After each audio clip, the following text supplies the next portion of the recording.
हाय दोस्तों, तो करंटली एक और एसएमई आईपीओ मार्केट में आ चुका है। तो ट्रैवल्स एंड रेंटल्स लिमिटेड करके ये कंपनी है। तो कंपनी की बात कर ली जाए तो कंपनी 1996 में स्टार्ट हो गई थी। तो ये कंपनी क्या है कि ये एक जो ट्रैवल एंड टूर जो एजेंसी होती है वो है।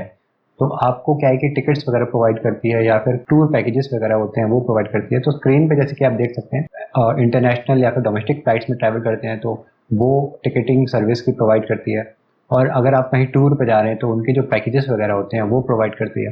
होटल्स के रिजर्वेशन हो गए वो प्रोवाइड करती है, या फिर पासपोर्ट से रिलेटेड या फिर इंश्योरेंस से रिलेटेड जो सर्विसेज वगैरह होती हैं तो ये सारी की सारी सर्विसेज कंपनी प्रोवाइड करती है। तो कह सकते हैं कि कंपनी क्या है कि एक जो ट्रैवल एजेंसी होती है जो अपन को टूर पैकेजेस और टिकटिंग सिस्टम प्रोवाइड करती है वो काम करती है। कंपनी के फाइनेंशियल डेटा की बात कर ली जाए तो 2022 में कंपनी ने 2 करोड़ 90 लाख कमाया था। 23 में बढ़ के वो कितना हो गया, 5 करोड़ 80 लाख के आसपास। और 2024 में कंपनी ने 8 करोड़ 3 लाख का रेवेन्यू अर्न किया था। तो अपन को दिखाई दे रहा है कि कंपनी का रेवेन्यू क्या है कि वो इंक्रीज हो रहा है। प्रॉफिट आफ्टर टैक्स की बात कर ली जाए तो 2022 में 69 लाख कमाया था। 23 में कमाया था 1 करोड़ 50 लाख और 24 में कमाया था 2 करोड़ 96 लाख। तो अपन को यहाँ पे दिख रहा है कि जो कंपनी का रेवेन्यू के साथ साथ क्या है कि प्रॉफिट आफ्टर टैक्स भी इंक्रीज हो रहा है। कंपनी के कर्जे की बात कर ली जाए तो 2022 में कंपनी के पास 7 करोड़ 55 लाख कर्जा था। वहीं 2023 में 5 करोड़ 60 लाख, थोड़ा सा कर्जा कंपनी का कम हुआ है। फिर 2024 में कंपनी ने अपना कर्जा क्या है कि और कम किया है, 4 करोड़ 70 लाख। तो यहाँ पे अपन को देखने को मिल रहा है कि कंपनी का रेवेन्यू है वो इंक्रीज हो रहा है, कंपनी का प्रॉफिट आफ्टर टैक्स क्या है वो भी इंक्रीज हो रहा है और कंपनी का जो कर्जा है वो धीरे धीरे करके कम कर रही है। तो फाइनेंशियल डेटा देख के अपन कह सकते हैं कि कंपनी ने थोड़ा अच्छा परफॉर्मेंस दिया है। लेकिन जिस सेक्टर में ये काम करती है वहाँ पे क्या है कि कंपटीशन बहुत ज़्यादा है। तो जो मार्जिन्स हैं या जो प्रॉफिटेबिलिटी है उनको ऊपर ले जाने में कंपनी के काफ़ी मुश्किल होती है। तो बहुत छोटी कंपनी है, 44 करोड़ का कंपनी का मार्केट कैपिटलाइजेशन है। रिटर्न ऑन इक्विटी की बात करी जाए तो 26.7% का रिटर्न ऑन इक्विटी, अच्छा रिटर्न ऑन इक्विटी कह सकते हैं अपनी परफॉर्मेंस के हिसाब से। कैपिटल एम्प्लॉयड की बात करी जाए तो 27.54%, ये भी काफ़ी अच्छा रिटर्न ऑन कैपिटल एम्प्लॉयड का डेटा है। डेप्थ टू इक्विटी रेशियो देखेंगे तो 0.32 का है।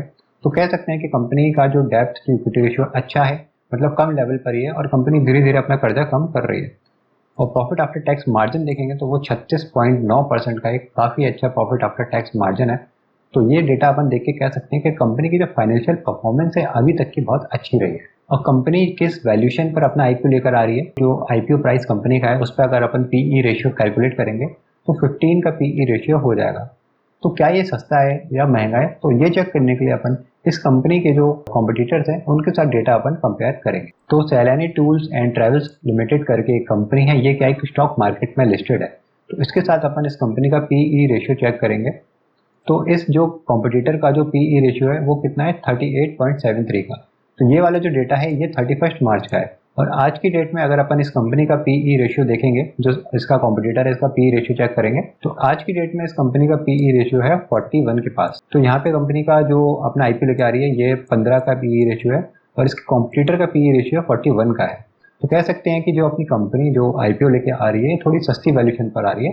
तो यहाँ पे अपन को लिस्टिंग गेन्स मिलने के चांसेस हो जाते हैं। कंपनी के ऑब्जेक्टिव्स की बात कर ली जाए कि कंपनी पैसा क्यों रेस कर रही है, तो कंपनी क्या है कि जो डे टू डे ऑपरेशंस के लिए जो पैसे की जरूरत पड़ती है वहाँ यूज करने वाली है। और कंपनी का कैश फ्लो डेटा अपन देख लेते हैं, क्योंकि कैश फ्लो डेटा क्या है कंपनी का बहुत इंपॉर्टेंट होता है।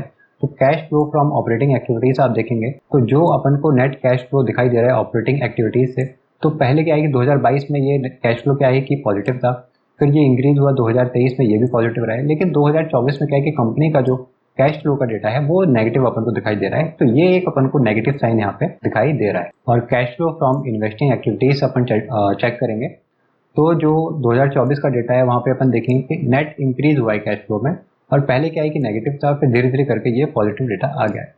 तो यहाँ से कह सकते हैं कि कंपनी का इन्वेस्टिंग एक्टिविटीज से जो कैश फ्लो है वो अच्छा है। Cash flow from financing activities से बात करी जाए तो ओवरऑल जो ट्रेंड है कंपनी के कैश फ्लो का वो पहले नेगेटिव था, फिर अब क्या है कि जो नेट कैश फ्लो है फाइनेंसिंग एक्टिविटीज से वो पॉजिटिव हो गया है। तो कह सकते हैं कि कंपनी के पास कैश हाथ में है अपने डे टू डे ऑपरेशंस करने के लिए। तो कंपनी के पास ऊपर का सारा डेटा चेक करने के बाद जो साल के एंड में जो कैश फ्लो होता है वो पॉजिटिव आया है और वो 6 लाख के आसपास है। तो इतना कुछ ज़्यादा बड़ा डेटा भी नहीं है, लेकिन क्या है कि अपन कह सकते हैं कि कैश फ्लो पॉजिटिव है, तो ये एक अच्छा साइन है। तो ओवरऑल कैश पोजीशन की बात कर ली जाए कि टोटल कंपनी के पास कितना कैश अभी हाथ में है, तो वो कंपनी के पास 41 लाख है।